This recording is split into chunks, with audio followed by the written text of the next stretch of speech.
Yes, we can. Great. Good evening and welcome. This is a regular meeting of the Princeton Planning Board on February 16th, 2023. Pursuant to Section 13 of the Open Public Meetings Act, adequate notice of the time and place of this meeting has been given by prominently posting the resolution of regularly scheduled meetings of the Planning Board of Princeton for February 2023 through January 2024. A copy was filed with the Clerk of Princeton on January 17th, 2022. Legal notice on the adoption of said resolution was published in the January 13th, 2023 edition of the Princeton Packet. Notice of this meeting also has been posted to the municipal website, princetonnj.gov/calendar. Pursuant to Executive Order 103, the state of emergency in New Jersey regarding COVID-19, the coronavirus, remains in place to ensure that the state continues to have the necessary resources as COVID-19 is managed on an endemic level. Therefore, notice that all regular and scheduled special meetings of the Princeton Planning Board will be held electronically via Zoom, was transmitted to the Princeton Packet and the Times, and was filed with the Clerk of Princeton on Tuesday, January 17th, 2023. Please note that this meeting is being recorded. During hearings on applications for development, members of the public will have an opportunity to comment and ask questions. Questions may be asked after an applicant's witnesses have testified. Public comment is heard by the board after an applicant's representatives have finished their presentations and have been questioned by planning board members and staff. Those wishing to comment orally should virtually raise your hand by clicking on the reactions or raise hand icon at the bottom of your Zoom screen, or if you're participating by phone, by pressing *9. Oral comments will be taken in the order in which hands were raised. We ask with respect that members of the public express your views in 3 minutes or less. We will have a countdown clock to help speakers keep track of time. Please note that speakers who exceed 3 minutes will be interrupted. Inappropriate public comment containing obscenity, hate speech, or relating to matters not before the board will be muted. Carrie, would you call the roll, please? Carrie, you're muted.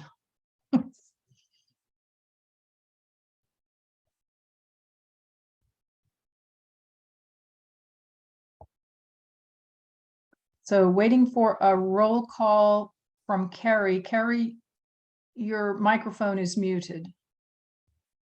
Ms. Phillip.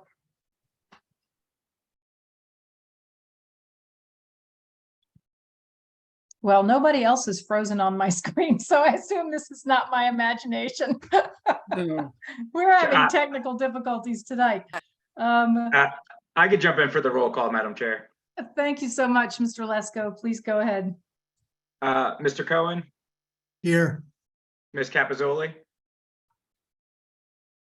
Ms. Sachs, Here.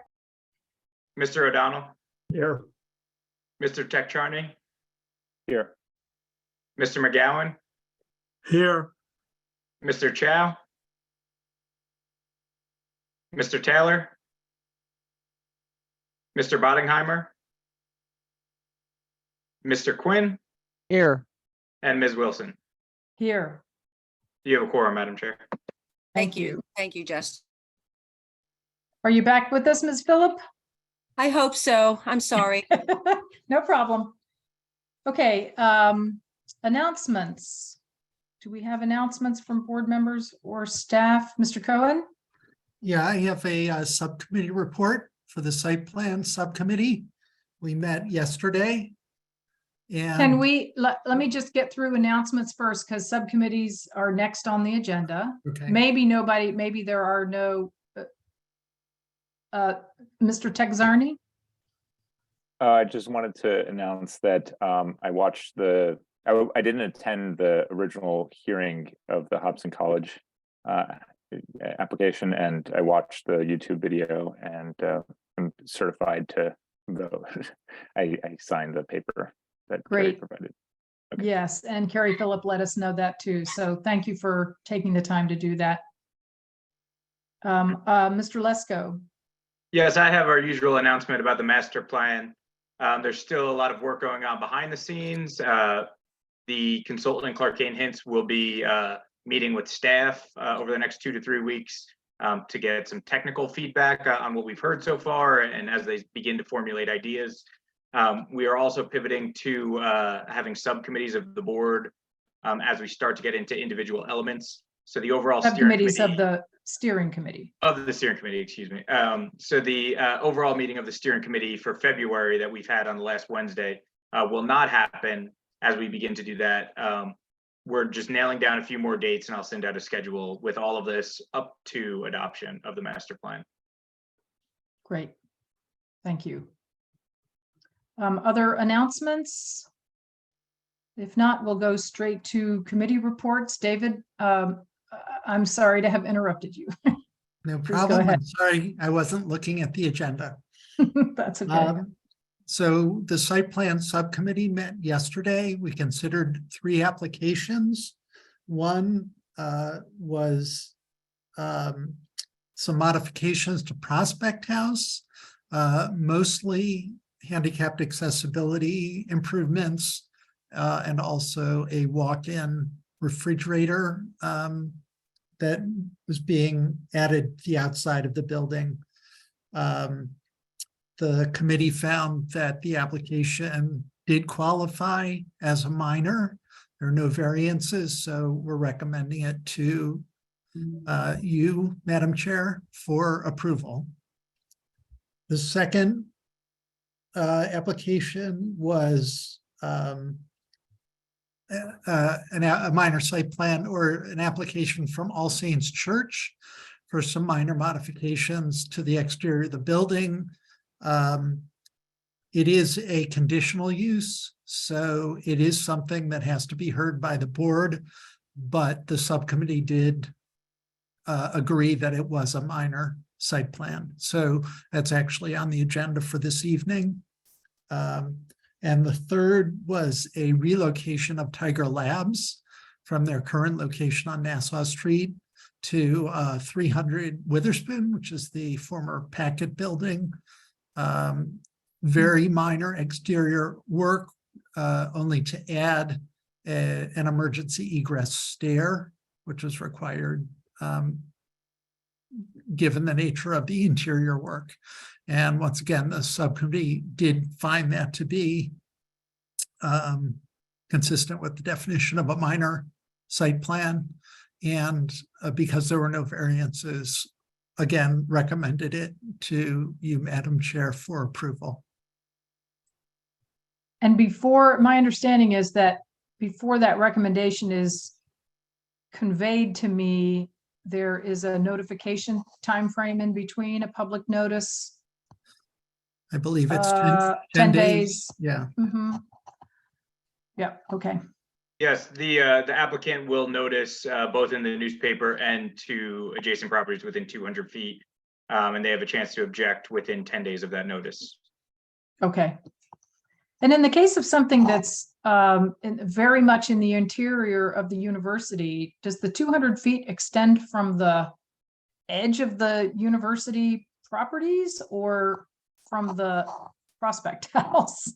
It's the edge of that whole parcel, which goes from Nassau Okay. Street to probably Faculty, Alexander to Washington. So they pay the post office a lot. Okay, thank you.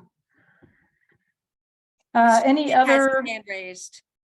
oh, excuse me, Mr. Quinn, thanks. Yeah, thank you, Madam Chair. I recused out of an abundance of caution from the Tiger Labs application, but it reminded me that when this board approved the initial tenants for, did the initial round of approval for the new building, I think we set a condition that the applicant would perform a traffic study once the building had reached 85% of capacity. And I just wonder, A, am I remembering this correctly? And B, how would we proceed in getting such a study done? And thank you, Mr. Bridger, for turning your camera on. Go ahead, May I- go ahead, Derek. Thank you, Chairman. Yes, that's- Does he need to be sworn in to answer a question posed No, at this? not this. Oh, point. okay, sorry about that. Go ahead. thank you, Chairwoman. Thank you, Tim. It's a good memory. There is a requirement that they have to perform that study, I believe, when it's 85 or 90% at least. So we're it's keeping an eye on 85. that. We have other issues or other applications going on with that building. So we're going to keep on top of that. But it's already in there as a condition in the original approval when they did the interior addition about 2 years ago. But it's a good point to bring that up. Thank you. Thank you, Mr. Bridger. Good. Any other questions? Any other subcommittee reports? In that case, on to minutes. We have minutes of a regular meeting from July 21st, 2022. Any questions, clarifications? Mr. Cohen? I just wanted to mention that I will be recusing from this vote because I recused from the bulk of that meeting, so can't reflect on the accuracy of the minutes. Okay, thanks. Any other comments on the minutes or corrections or anything? If there are none, would someone move them? I'll move the minutes. I'll Moved by second. Mr. O'Donnell, seconded by Mr. Quinn. Thank you both. All in favor, please say aye. Aye. Aye. Any opposed? Abstaining? We already know Mr. Cohen. Thank you. Next up, we have a resolution of approval. This is the J. Mohan preliminary and final major subdivision and site plan at 54 and 94 Van Dyke Road, block 4501, lots 1 and 2. This is file number P1919-690 SPF/P. Mr. Mueller, I understand that, oh, I'm sorry, David, did you? No, I mean, it's fine. Either Mr. Mueller or I can address the minor Sure. single word modification that I suggested. late Yes, this afternoon. please go ahead, Mr. Cohen. Yeah. Yeah, so on page 6, in the discussion of the landscape aspects of the site standards, there was a statement that 183 trees were being removed in order to permit the construction of the road, as well as some of the other improvements. I suggested that the term shared driveway be substituted for the term road, because as you know, flag lots, these do not have roads accessing them. And in fact, much of the final form that the application took was predicated on avoiding the technical requirements of building a road. So I thought using the term shared driveway was an improvement. Strongly agree. Thank you for catching that. So this is obviously a vote on a resolution. I understand from Mr. Lesko and Mr. Mueller that an attorney for the objectors wishes to make a statement. Mr. Mueller, can you opine on that briefly and also advise the board about the timing of voting on this resolution, meaning before versus after we hear the statement, this not being a hearing? Yeah. I think we should hear the statement first. I don't know that as a matter of law, he's entitled to be heard, but he's an attorney. He represented the objectors. I thought the best process would be to give him an opportunity. I don't know what he's going to say. Okay. But you've said, and you've let him know that he is subject to the 3-minute. 2 minutes, right? Okay. Ms. Phillip, can you bring over Mr. Potter from the attendees Certainly. forum?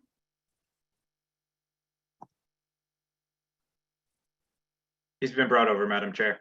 Okay, great. Mr. Potter, can you unmute yourself and activate your camera, please, sir?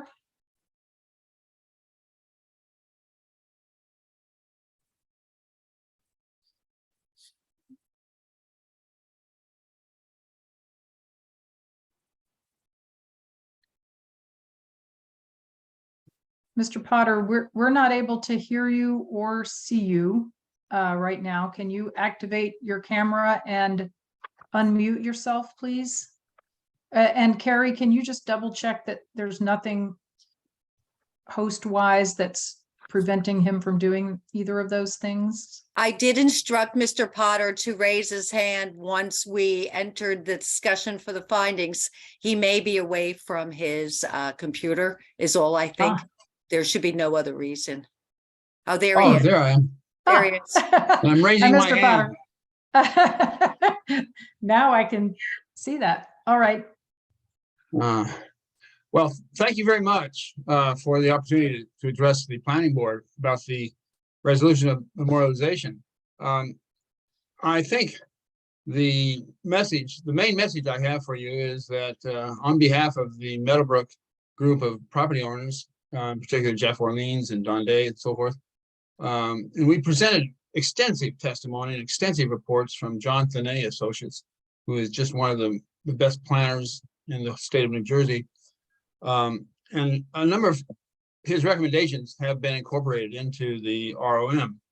But there is a gap at the end of the resolution. There's no discussion of the discussion by the planning board back in September of 2022 about the DEP's extreme precipitation projection tool, end quote.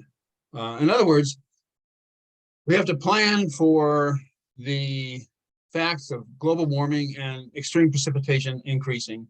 And all of our assumptions based upon historical precipitation rates. And I think it's this is really almost a test case. Are we going to do it or not? The DEP and their April 12th or April 13th recommendation called for municipalities to take note of the extreme precipitation fact. The future levels of rain are going to be significantly greater than they are at present. And there's already flooding in the area on my clients' homes. So my recommendation is that you postpone a vote on this resolution until you have the minutes of the discussion, showing the discussion by the planning board members way back in September of 2022. I see no possible prejudice to the applicant. They've basically been sitting on this for some time. And we received the draft ROM only on Friday, I think, or Thursday or Friday of last week. Meanwhile, Mr. John Thanet, our planner, is not anywhere near. He's down in Florida, trying to help his 95-year-old mother-in-law into her dwelling. Why are we rushing forward on this when the minutes are not even ready? I see that the last minutes you approved were from July, but we need to have the discussion. Mr. Potter? Yes. I think you've made your point and you've reached your 3 minutes. The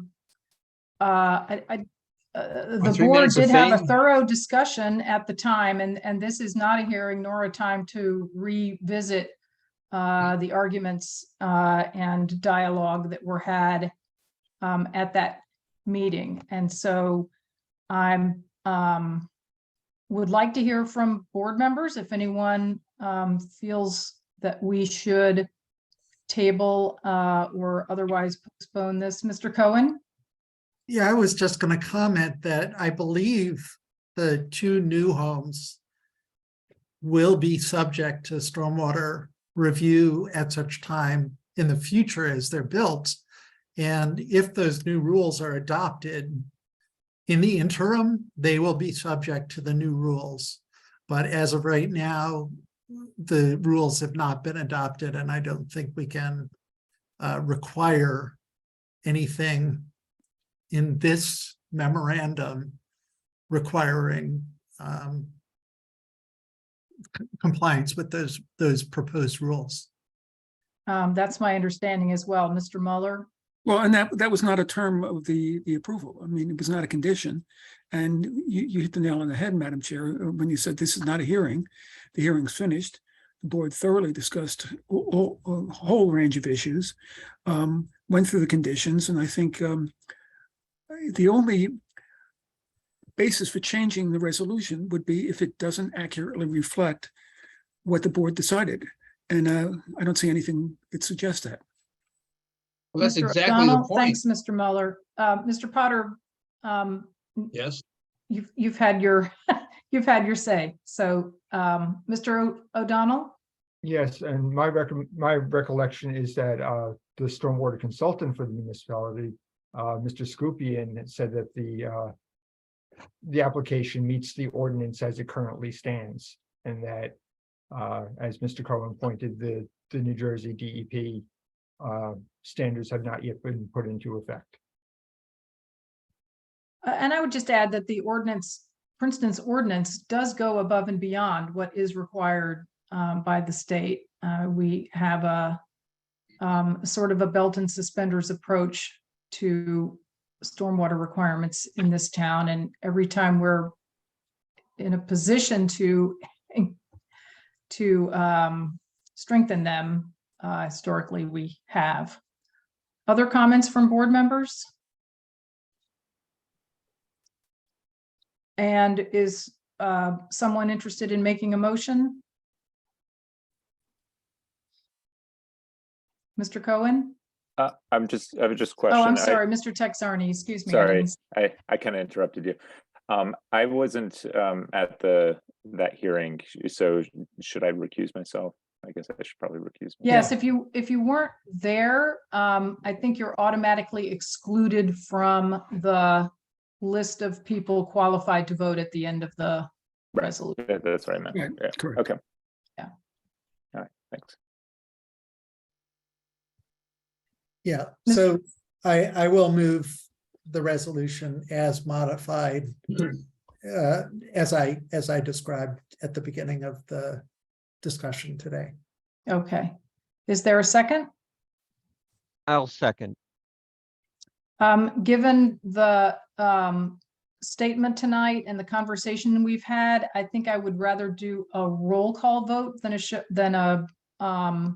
general vote. So Madam Chair, Ms. it's Phil- always a roll call for Oh. resolutions.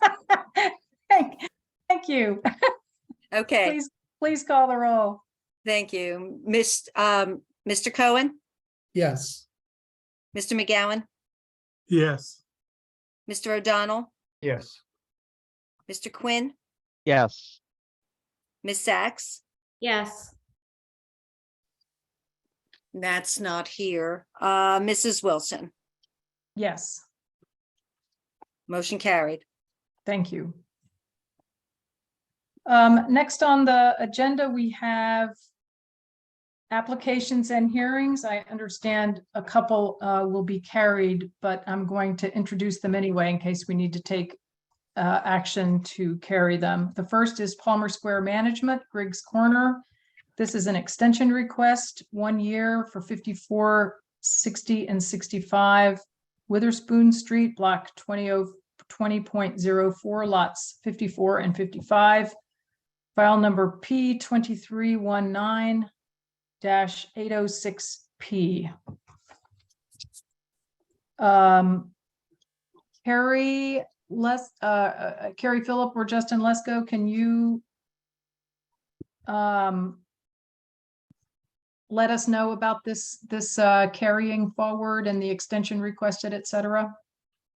Certainly, the applicant has requested in writing for this to be carried to April 13th. Okay.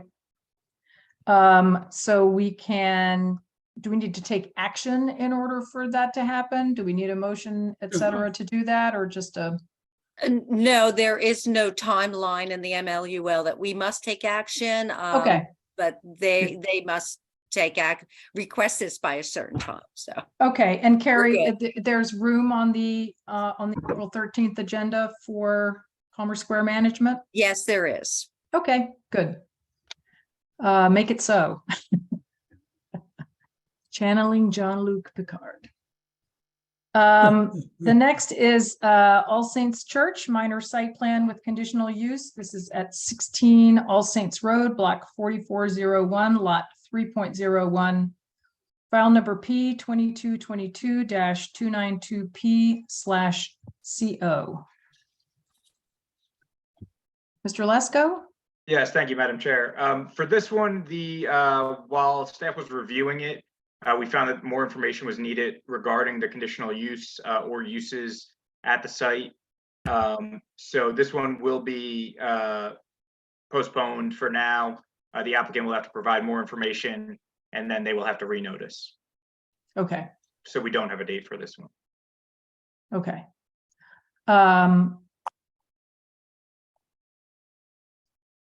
The third item then is the trustees of Princeton University. This is continued from January 19th, 2023. This is a major site plan with variances, Hobson College on Elm Drive, block 45.01, lot 101. This is file number P 2222-163P. Although I don't think that we have Mr. Dobromilski here yet, but he should arrive soon. And in the meantime, we heard that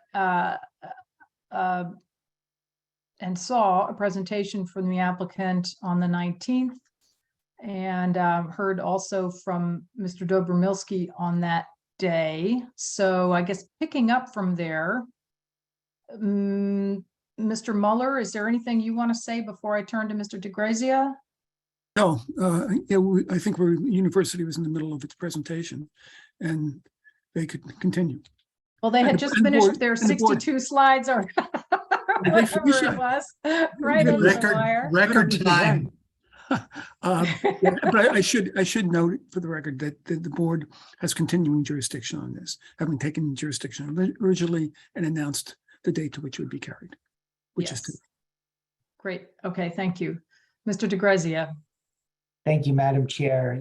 Yes, you are correct. We had a presentation. We marked that into the record as Exhibit A1. It was, I believe, 60 slides, and you heard from our, university architect, Ron McCoy. We had our project engineer. We also had our landscape architect testify. At this point, we have completed our slide. We have our consultants here to answer questions. And we have some additional consultants if you have questions beyond the expertise of those here.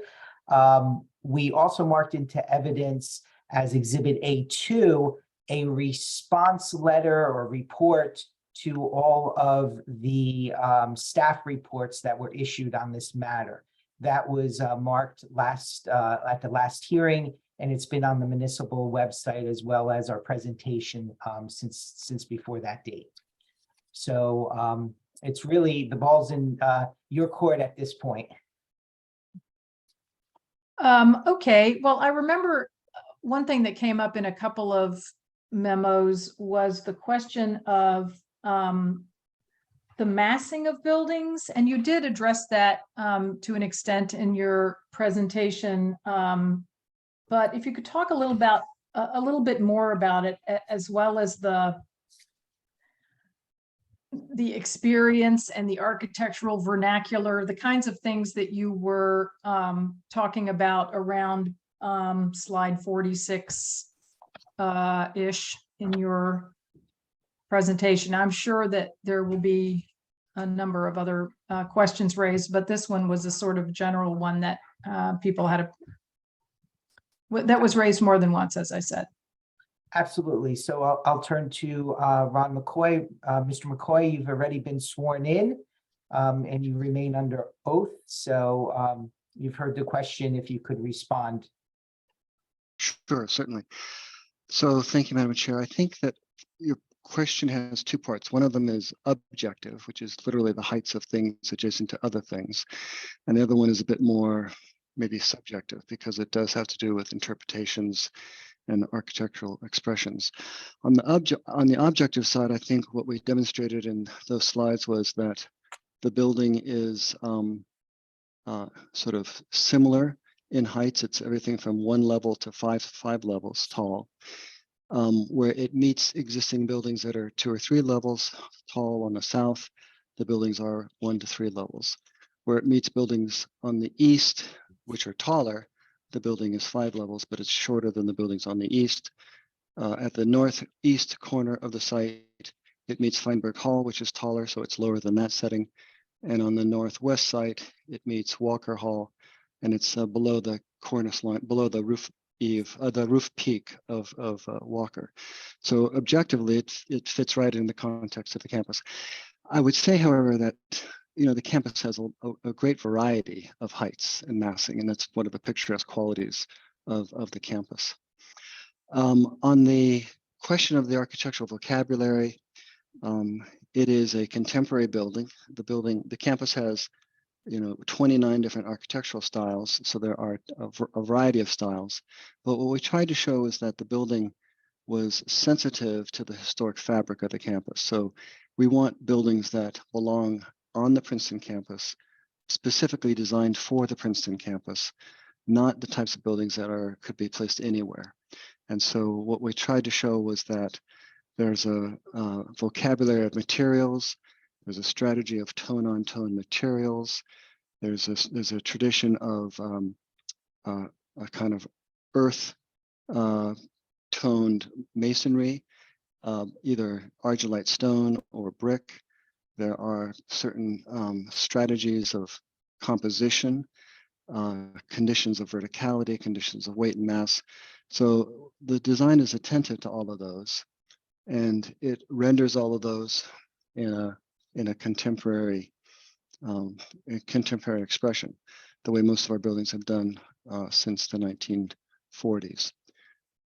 So there's actually an interesting quote I was thinking about as we prepared for the last meeting from Ada Louise Huxtable, the Pulitzer Prize winning critic for the New York Times, who said that I'm devoted to the principle that every age produces its greatest buildings in its own image.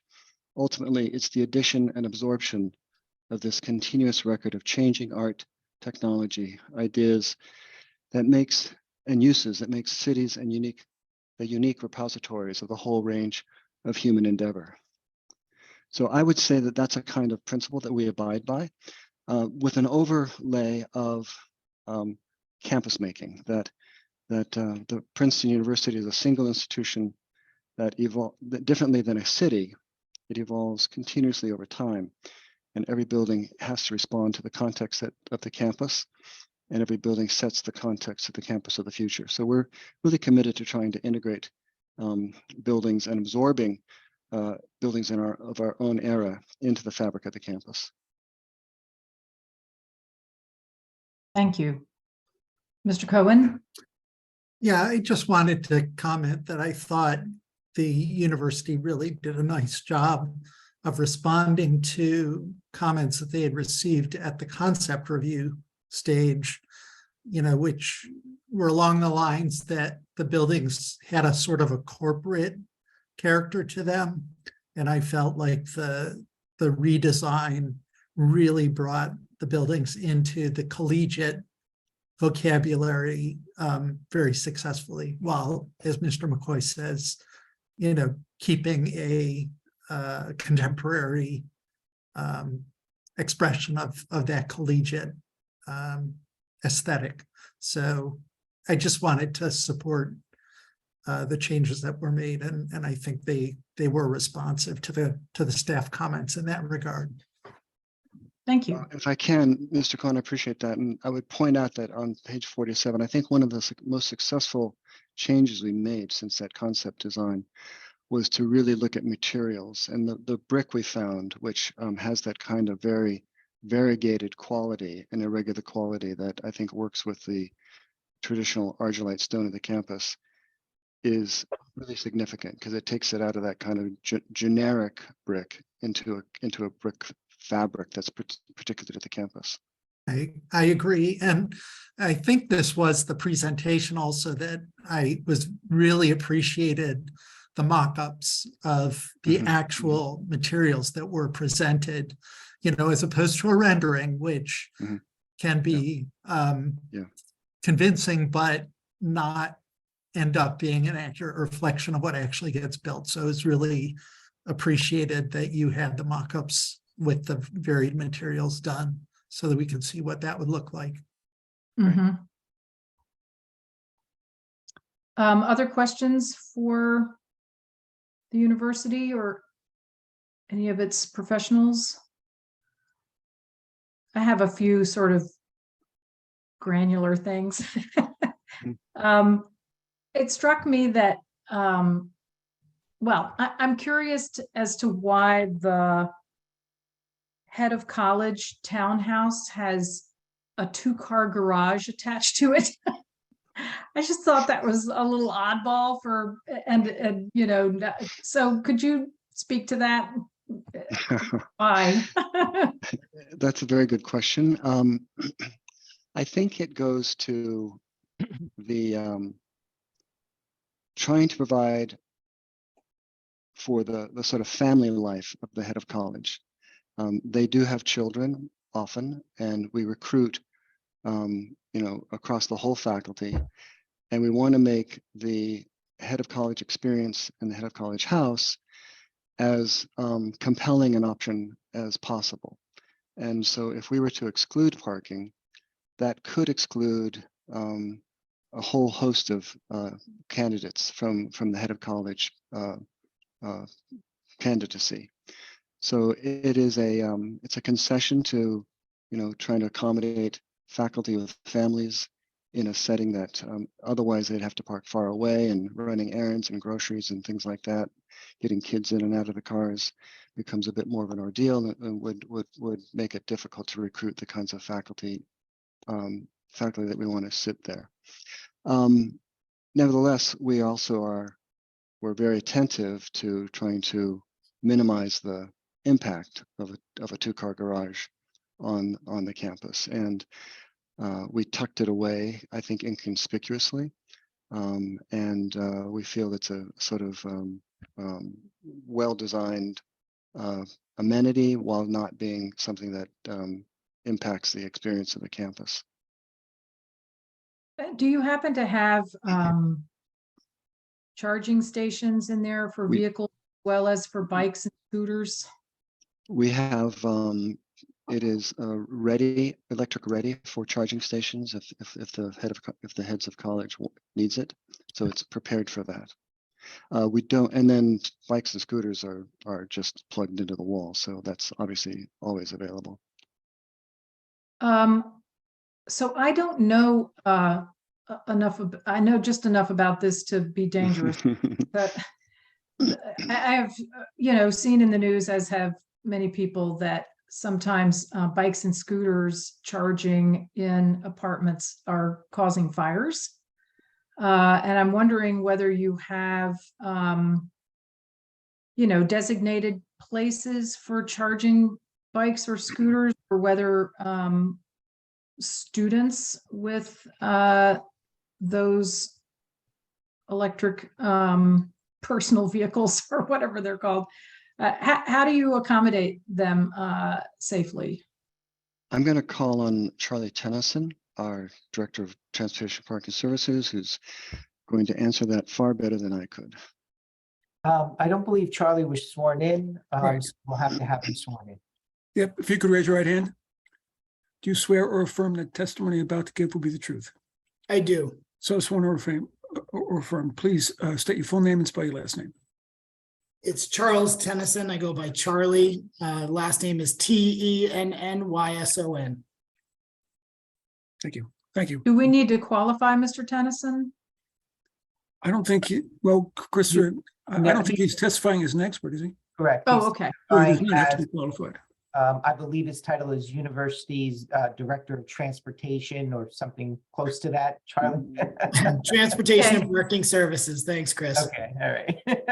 Sure. And it's a good question. A few years ago, specifically when hoverboard, you remember the hoverboard product became popular, there was a concern and there were some fires related to the batteries in those devices.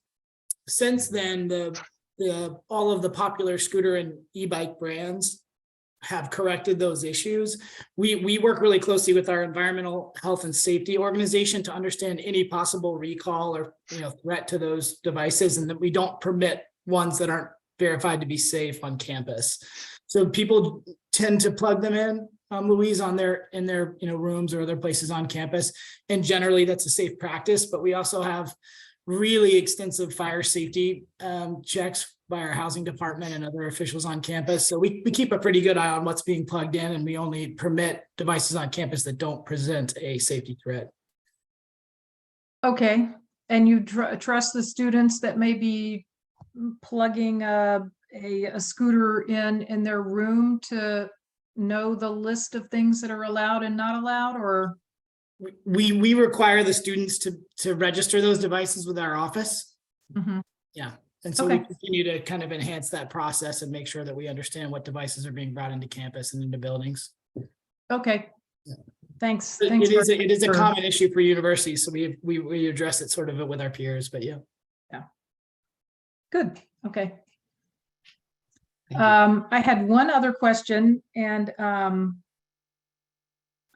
it has to do with landscaping, and I know that you're planting more trees than you need to. I think 13 more than and all but 13 are native species. Mhm. And so of course I want to ask about one of the choices of non-native. I remember you're saying at the January 19th meeting that you had an interest in a sort of a arboretum kind of approach, and that this was a reason or rationale for introducing some non-natives. 8 of the 13, I think, are London plane trees, and there are hundreds, if not thousands, of those trees in town already. I did note that these are meant to be multi-trunked, and so they're not like the London plane street trees in so many parts of town. But I just thought I would ask if you had considered witch hazel or another multi-stemmed small tree, or whether you wanted this to be, I guess I just want to understand how the London plane tree really contributes to an arboretum environment, given there are so many already, and whether there might have been other native sources that might serve the same landscape design purposes and also afford benefits to wildlife, birds and pollinators. Thank you. Let me answer in a general way, and then I'll ask Stomo to give a specific response to the selection of the London plane trees. My comment was intended to say that the campus already has an arboretum-like quality, and that quality includes a number of non-native species. And so I was trying to make the point that we go above and beyond the sort of required number of trees, and with a subset of those excess trees, we like to contribute to the arboretum quality of the campus. So it's a contribution to one aspect of the campus experience, which is arboretum-like quality, without a detriment to the natural habitat support, because we go 5,500 trees over 30 years are being added to the campus, which is going to make a robust ecosystem. So that's the general answer. But let me ask Stome to talk about the particular response about the choice of that tree, the benefits of that tree, things like that. Sure. So first, just to clarify, we are specifying London plane tree, but not the multi-trunk, just more like a regular single trunk as a shade trees. And so that's, and then, you know, we actually also specifying the cultivar called the Blackwood. It's not just like a straight species of the London plane. So that, you know, cultivar gives a more interesting texture of the bark. So that, you know, kind of creates atmosphere, unique atmosphere, you know, to the area where we're planting those trees. And then, you know, and obviously, if it's a multi-trunk, we can, you know, choose a different species. But for this specific tree, we specify a single trunk tree. Create a kind of a row of a tree to define the north edge of the main lawn area. Well, I might have misread the landscape plan, but I don't remember what page it was on, but on the tree planting plan of the landscape plan, it does show. Yes, I misspoke. Actually, we specify mother trunk for this project. Yes, but again, the intent is to create a very unique edge on the north side of the Hobson lawn, Hobson Quad. Well, I do very much appreciate the labeling of trees and big shrubs around the campus. I've seen especially some of the newer plantings are nicely labeled, and I for one really like that. So thank you for addressing the question. Are there other questions from board members about anything having to do with this application? And if there are no other questions from board members, we can open up the meeting for public comment. I don't know if we've heard from our traffic consultant. Oh, I'm sorry. And also Mr. Scoopy, I don't think we've heard from our consultants. Okay, so our own professionals, do we, I'm looking, sorry, searching my screen for, well, I see Mr. Scoopian. Joe Scoopian, do you have anything that you want to, add, or any questions to pose or anything? Let me swear Joe in. Oh, sure. And Okay, should I swear thanks. all the professionals in at the same time? Yes, and I'm still not seeing, I'm sorry, Carrie, but can you, oh, I'm sorry, there you go. Mr. Anasika, yes. Victor is here for Daniel McGinnis. Yes, okay, For got it. McNay. Okay, so if the board professionals say that if you could raise your hand, do you swear or affirm the testimony you're about to give will be the truth? Yes. So sworn or affirmed. If you could just state your names for the record. Yeah, Joseph J. Scoopian. Daniel Victor. Weissman. Victor Anasike. Dan Dobromilski.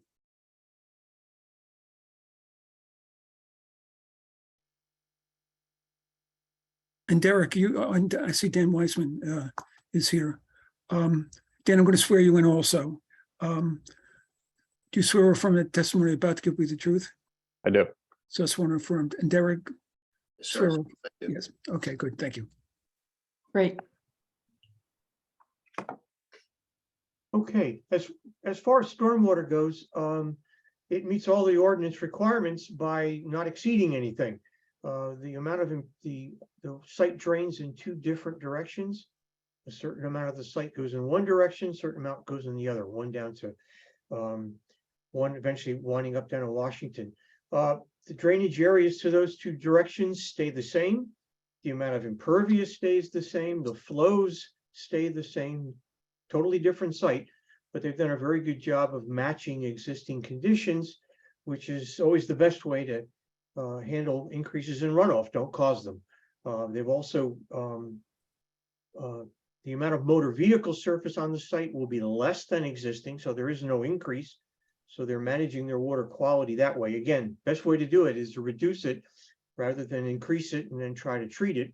There's no recharge on the site like most of the campus. So they're not really they're not really decreasing existing recharge if there isn't any in the first place. The only thing I recommend in the report that I sent over to Dan was that, again, as Princeton has done on many other occasions, they are doing some on-site stormwater. They don't need to, but they are providing some extra stormwater. There was no real detailed computations in their stormwater report about exactly how much they're doing, and that's fine because they don't need to do it to show compliance. All I recommended was, like on the other sites, that we work with them to try to quantify that extra stormwater that they're providing, so that, again, just like the health services building, just like the Dillon Gymnasium, that they can get credit for that extra stormwater that they're providing, stormwater control they're providing. So if they do need it in the future for mitigation, you know, we can all tap into that. Other than that, site is fine. Okay. I mean, one thing I noticed about the stormwater plan is that there is, and you, I think, referenced this, a more distributed approach with sort of smaller scale BMPs here and there all around the site, which is what we want to see as a general rule. Exactly. And those are the ones that they're not required. Any stormwater they're providing on site, and there are smaller scale rain gardens. There is actually a full underground detention basin they're providing, but all of that is not needed to meet the ordinance. So those are the measures that we'd like to work with the university to quantify, so we can give them credit for it. So in the future, in case they do need that to offset something they can't do, and provide that mitigation. So I assume the university has no objection to quantifying in that way. We can put that as a condition of approval. No objection. Great, thank you. Thanks, Mr. Scupian. You're welcome. Mr. Anosike, do you have anything to add or ask about? I don't have any outstanding issues. I think the comments were adequately addressed. The one concern I had was the trash collection, because the existing lot 18 was going to be demolished and reconfigured. So there wasn't enough information with regards to how the garbage collection will be done. But the response they gave is satisfactory. They're going to be using the little golf cart to pick up garbage from each building, and then use the university's waste management system to dispose. So that was the one concern that I didn't see addressed initially, but the response has addressed that, and I'm satisfied with it. And I think similar to what they propose in the other side at the Lake Campus in West Windsor. So I have no outstanding issues. With regards to traffic, there's no vehicular issue. The traffic, vehicular traffic is not allowed. So we have no concern with that. Okay. So there's nothing in your report that you think that needs to be made to conditions? No, that's not. I'm sorry? There's not. Okay, thank you. Yeah. Good, thank you. Mr. Weissman? The comments in their response seem to adequately address. There wasn't much that we had. We were just looking for an updated census report, which is used to determine if adequate parking is provided on the campus on a campus-wide basis, which we've received a recent copy of a census report. So we're satisfied from that standpoint. There was some response comments regarding location and design and specifications of the interior long-term bicycle parking that the applicant indicated in their response that they will be providing with their compliant set of documents. So we were satisfied with that response, and then we just had our standard performance guarantee, inspection fees, cost estimate, and then other agency approvals prior to final approval. Okay. Mr. Dobromilsky, anything that you didn't cover last time? I can't remember clearly, Jerry, but I did. Good evening, by the way. I think I mentioned last time that my comment number 6, which had to do with clarifying the tree calculations for what's being removed and replaced, should just be clarified. And on number 8, the suggestion that root barriers be used where trees are close to walks. Those two, I'd suggest that should be conditions. I think I may have mentioned it previously, but I do not recall without a doubt. And I would add the question about London plane tree. Landscape architects frequently will want to use London plane tree because it's a tree that, first off, is very durable, can withstand really difficult conditions, which sometimes can occur, but also they also form a really nice canopy very quickly, and which is not always easily achievable. And the native alternate for London plane tree would be sycamore, and the parentage of London plane tree is half sycamore already. So ecologically, there's literally almost no difference. It's really just the fact that it is a hybrid. It's not a straight species. So I mean, I think it's a good tree, and I don't think it's a very much of a detriment to use that tree. In this So situation. it does a plane tree, and I know sycamores can be much more picky about where they are, and I know. Well, the bigger issue is anthracnose. The sycamores are much susceptible to anthracnose. Do you know whether the plane tree affords a similar wildlife value at all, or, birds and pollinators? Well, I mean, to the degree that it does. I mean, they produce this exact same fruit. It's just, quite honestly, the plane tree produces a little bit less, but they produce the same fruit. So okay, it's very close to comparable. Good to know. Thank you. Dan, quick question. You said we should make conditions with respect to your paragraph 6 and 8, but what would the condition be for 6? 6 would be to clarify the discrepancy that may exist between the number of trees being removed and planted relative to what the Shade Tree Commission offered, to make sure that we've got the accurate number. Okay. So, and ultimately that goes down to just accurately indicating that they did meet the code requirement for mitigation, which it seems like they do. Okay. Actually, one other tree note, and I wish I could remember the page. I think this was on the tree removal page which might have been the 3rd page of the landscape plan.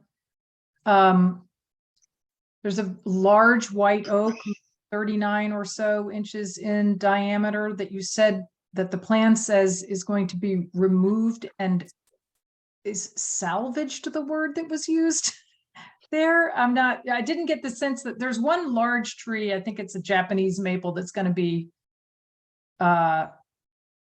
moved and replanted, relocated somewhere. But then there was another note right under that talked about this very large oak tree, 70 feet tall, 39 or so inches.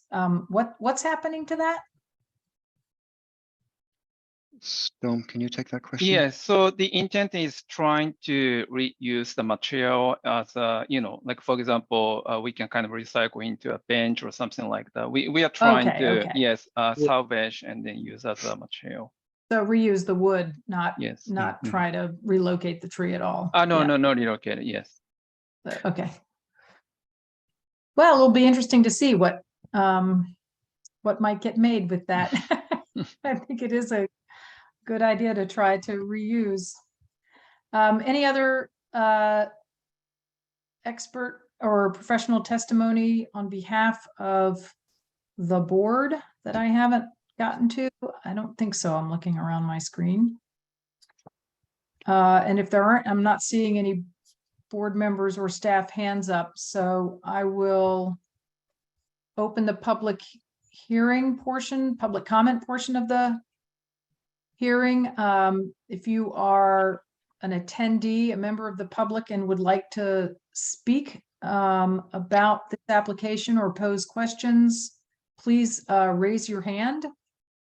Virtually raise your hand, that is, by clicking on the raise hand icon or the reactions icon at the bottom of your screen, and we will hear you for 3 minutes. I'm not seeing any hands go up in the attendees section. So again, if you want to speak, now's your moment. Still seeing no hands up, so I will close the public portion of the meeting. I thought it was appropriate at this time, Madam Chair, just to mention we have 20 members in attendance. Thank you. As attendees and 22 panelists. Great, thank you. Thanks, Ms. Phillip. Any other questions or thoughts from board members? Just if I could ask Dan Weissman, Dan, did you indicate you were satisfied with the responses in the university response? Yes. Yeah, okay.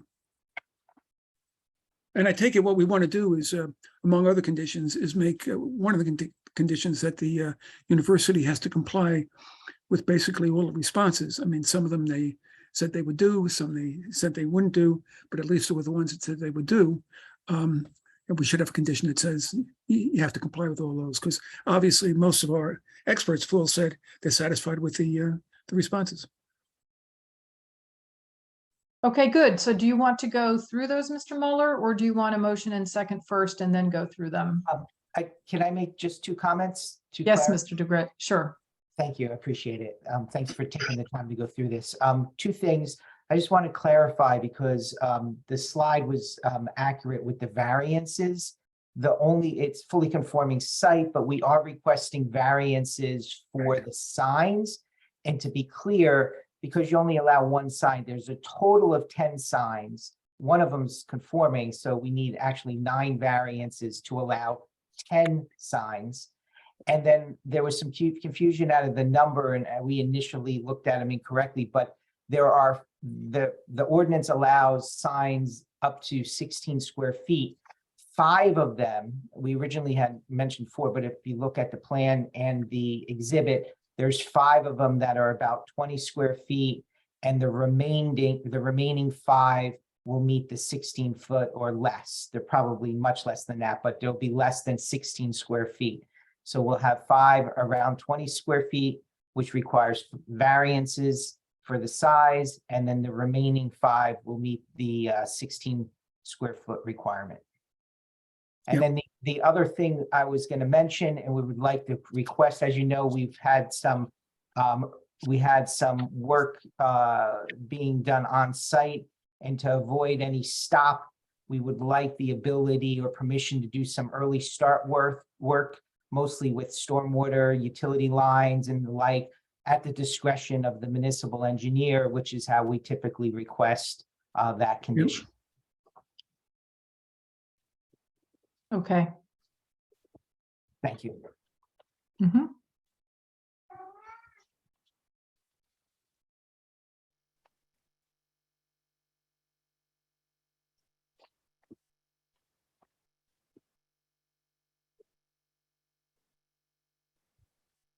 Mr. Mueller, are you going to go over conditions, or do you want a motion first?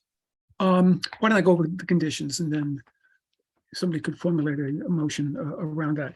So one of them would be what I just mentioned a few minutes ago: comply with all the responses to A2, which really addresses, to the satisfaction of our professionals, a lot of the issues that came up. In addition to that, as Dan Weissman indicated, we want the standard conditions about submitting a cost estimate for all improvements, all site and public improvements, subject to review and approval of the land use engineer, to determine the amount of performance guarantees and inspection fees required. Then agency approvals to the extent they're necessary. That's County Planning Board, Soil Conservation District, Delaware Road and Canal, Princeton Sewer Department. Then the early start work that Christopher just mentioned a moment ago, we've done that for a number of the university applications. The calculation, Joe Scupian, but I think it's in his report and they've agreed to it. Basically, any excess stormwater not needed should be calculated so that the university could get credit if it use it as a credit if it needs to. And in terms of the Shade Tree Commission, Dan Dobromilsky, there are two conditions that Dan articulated. I can go back over them if you would like.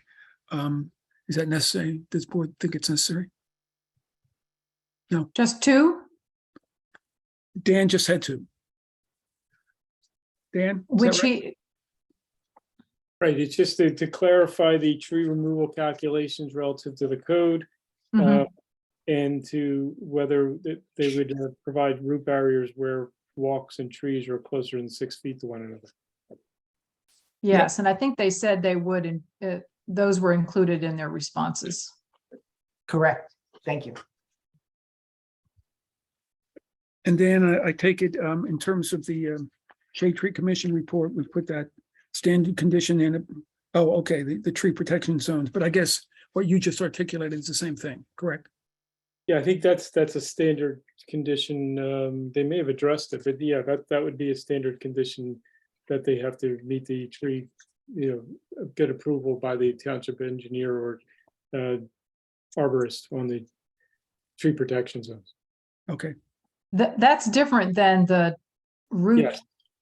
Yeah. It is Yeah, different. that's a different condition. Yep. I think that may have already happened to some degree because they have started some demolition work out there. Then the PEC has a series of conditions, and that's set forth in its memo. Actually, Tammy Sands' memo of November 16, 2022. And I could go through that. There's a number of them.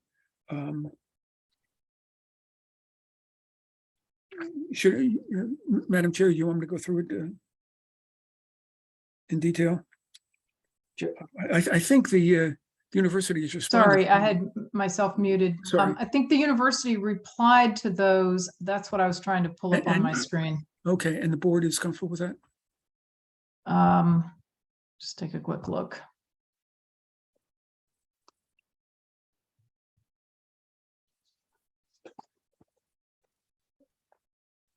Most of those, Mr. Mueller, were just responding to requests, clarifying, Yeah, I see. our position. They're really not necessarily conditions, like, for example, gas service. And we explained that it's very limited in the building, that there's some kitchen equipment that you actually need it because of, but when you look at, 13 out of 250 total pieces would have that. So it was more of like an explanation of what we've been doing in each of the categories that were identified by the Environmental Commission. So I didn't see anything as particular conditions, but we certainly provided our responses as to how we're addressing those areas that they raised. Yeah, they had specifically asked that you meet certification standards for LEED, Gold, and FIAS. I don't know what that acronym stands for. I'm sorry. That's passive house. It's a passive house. I'm sorry. Yes. And also attain net zero or net positive. Have solar ready roofs, use bird safe glass, to which you said you'd comply. And the others are, the other replies are consistent with what the university has said in the past in terms of putting this project in the campus context as a whole and meeting your environmental / sustainability, energy use, net zero targets by a certain date. So I don't know, Mr. Texarney, if you have.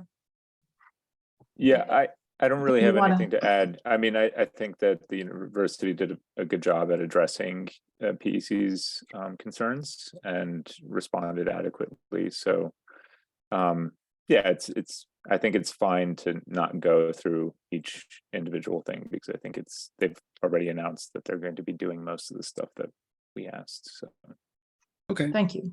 Now, will the roofs be solar ready? They will be Yes. solar ready, yes. Okay, and you're not going to seek lead and gold and fires, correct? No, we will designed- seek, it's designed to It's designed to, meet, but we can't guarantee any particular certification. Ron. Oh, okay. Yeah, whether or not we're gonna pursue it, we're designing it to those standards. It's a third party, and I don't want to have us hung up on, as a Sure. condition. Mhm.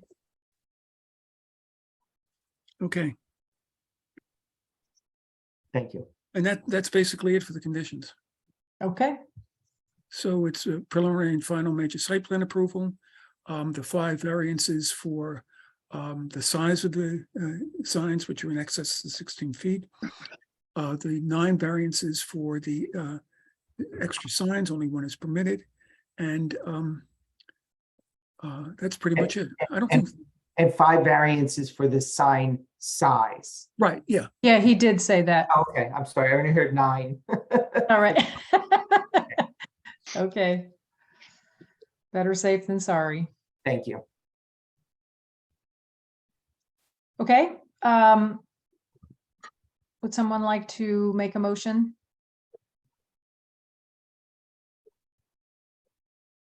Ms. Sachs? I'll second it. I'm making a motion. I gather you moved that we approve Yes. Hobson College project. Thank you. Moved by Ms. Sachs, seconded by Mr. Cohen. Carrie, would you call the roll, please? Certainly. Mr. Cohen, Yes. Mr. McGowan, Yes. Mr. O'Donnell, Yes. Mr. Quinn, Yes. Ms. Sachs, Yes. Mr. Texarney, yes. Mrs. Wilson. Yes. Motion carried. Thank you. We appreciate your time. Thank you. thank you very much. And thanks to your whole team. This is slated to be finished in 2025, you think, or what's the date? I think we are later than that. I actually, I'm sorry, I don't have that date in front of me. Oh, that's quite all right. I was just looking at the 2020 projects and It's 2027. We have to do a lot of 27, geo, okay. we have to do a lot of geo-exchange work first. okay. All right. And All right, before we well- leave, can I just interject that I passed by Prospect today and I saw the house. It was crossing over Prospect as I was driving home. It was Yes, remarkable. 91 Prospect. I too have gone out there every day. I didn't think it was going to be actually moving today, so I didn't walk out there in the rain, but Yes. I hope the last piece of the move is happening tomorrow. Why did the house It cost the has road? really been fascinating. So do you have one of those We have, stop motion camera things? yes, we have lots of cameras on the whole event. Yeah. Yeah, yeah. Well, it really has been a fascinating thing to watch unfold. And Mhm. yeah, thank you again for making that Yes. happen. So if there's no other business for the good of the order, Mr. Cohen, I move we adjourn. is I'll there a second. second? All right, all in favor, say aye. Aye. Aye. Thanks, everybody. See you in a couple of weeks. Thank you. Good night. Good night. Right.